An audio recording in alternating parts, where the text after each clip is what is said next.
But listen up, Manchester United and Chelsea fans, what do you make of this? The two clubs are considering a swap deal involving Alejandro Garnacho and Christopher Nkunku. According to Sky in Germany, there is no final decision, but it is something that has been discussed. Manchester United have also been in discussions with Napoli over a transfer for Garnacho. He's a player Chelsea have been watching closely.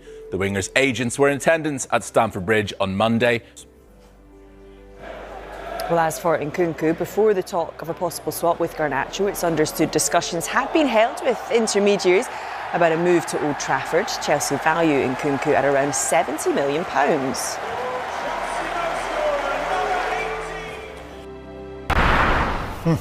Welcome to the Premier League indeed. Sky, Michael, welcome along to the two of you. Michael, let's just start with Manchester United and interesting developments tonight on a Chelsea player. Yeah, interesting indeed. This broke around 6 o'clock this evening, the last hour. Chelsea forward Christopher Nkunku is a potential target for Manchester United in this window. Now, talks are understood to have been held between intermediaries about a move.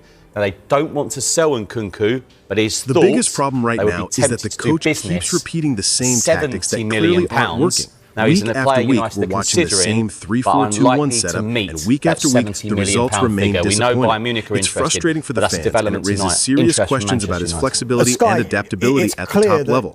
Now, when you look at great modern managers, they've always been willing to adapt. Take Xabi Alonso as a perfect example. When he first arrived at Real Madrid, he didn't stubbornly force his 3-4-2-1 onto the players immediately. He realized very quickly that the squad was better suited to a 4-3-3. He allowed that system to breathe. He allowed the players to feel comfortable, and from there, he built his own style.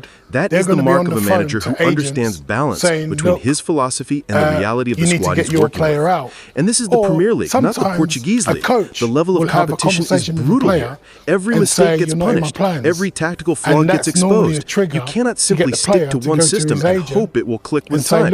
You have to evolve. You have to innovate. And above all, you have to respect the nature of the league you're working in.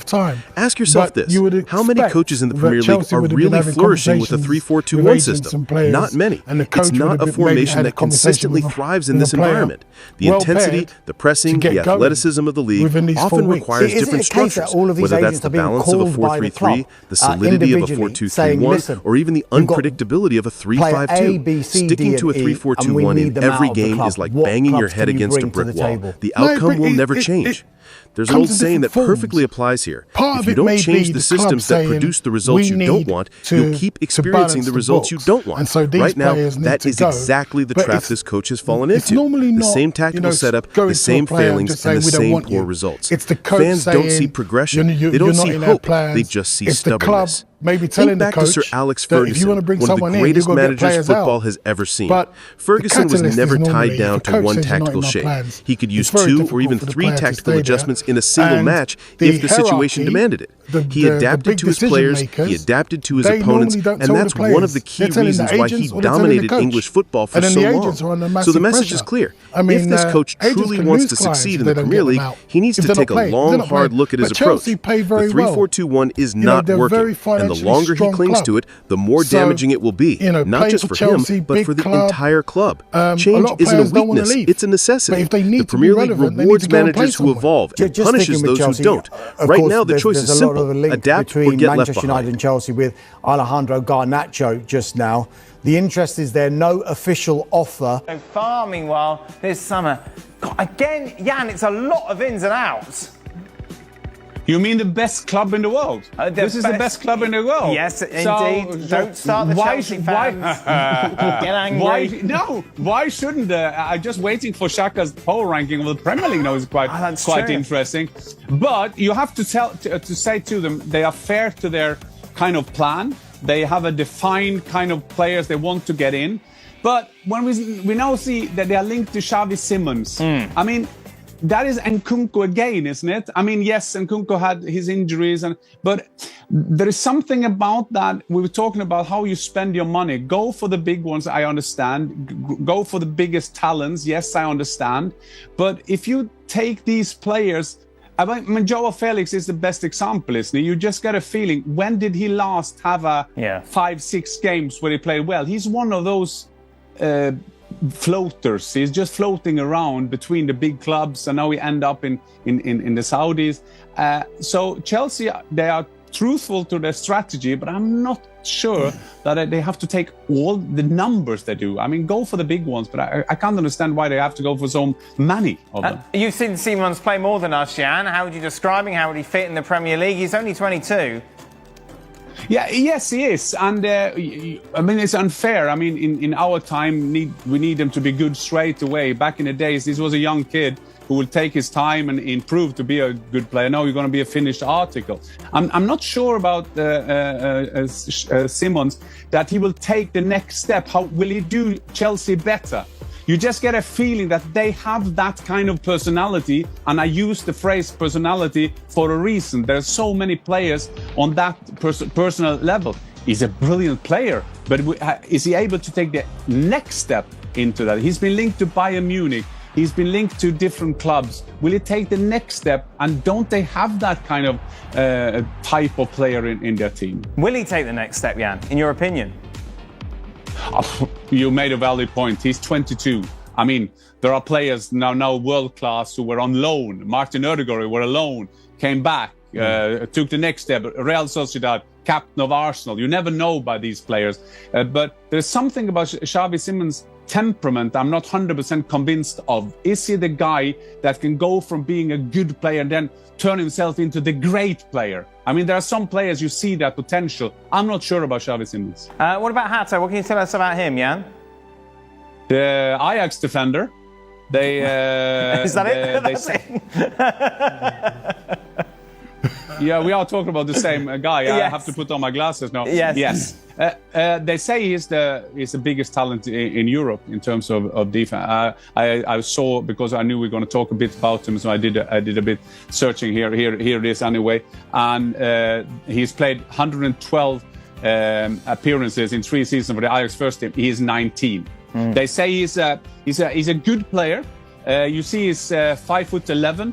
And that I do understand, because they say his weakness is headers. The aerial duels is his weakness. But they say in Holland, this is one of the biggest defender talents they've ever had, or for many years. So I guess that's what I mean about Chelsea. If you're interested in one of those, the Xavi Simons will be the guys you already have, you know. But this defender, they say, is the next big thing. So hopefully we'll see you in the Premier League. Will Chelsea be in the title race come May, Jan? But that's interesting now, the power ranking. If you do the transfer window now, you will go Liverpool, you will go Arsenal, you will go Chelsea, and then you will go Manchester City. Chelsea ahead of City. That is... I think so now. They're the best club in the world, so they have to go for it. So, yeah, Chelsea got to go for it. I'm not sure. It's interesting, but we will talk much more about this when they're getting close. I know Manchester City, by the bookies, are on third position. But have they improved very much? Do they rely that Rodri is coming back? Is Guardiola taking the next step? If you see PSG, all these teams... intense, not so many passes, going for it, counter-attacks. I mean, when was the last time you saw a counter-attack at Manchester City? It's going to be a very interesting season to see if they are able to make the next step in the trend of football. And we say that in a Pep Guardiola, who is always the guy who were ahead of everybody else. I think it's too easy to put it down only to Rodri for Manchester City to take the next step. So what's more likely, Jan? Chelsea to be in the title race come May, say with 2 or 3 games to go, or Chelsea not making the top 4? I would say that the confidence they have, I think they will use the Club World Cup to have a fantastic start of the Premier League season. But I still think that there will be a battle for them also to come in top 4, because it's going to be unbelievable tight this season. Did you answer my question? No. Would you like to answer the question? No, I didn't get it. No, I'm not sure. I'm not sure. I don't think that Chelsea can take the next step. Right. But I'm sure they're doing a lot of right things at Chelsea at the moment. We have to give them credit for that. And we also have to give them credit, although there are people who don't like this Club World Cup, but the way they played in the final, we have to give them a big compliment for that. And if they can take some of that into the new season and use that way of their playing, and Maresca can only get better with this team. So young kids will get them to play the way they want. So I can see Chelsea be up there. Yeah, remember Chelsea only won the Club World Cup though because of the pitch, according to Stevie. Chelsea fans. yeah, exactly. I was on that show. Chelsea should move to New Jersey. Yeah,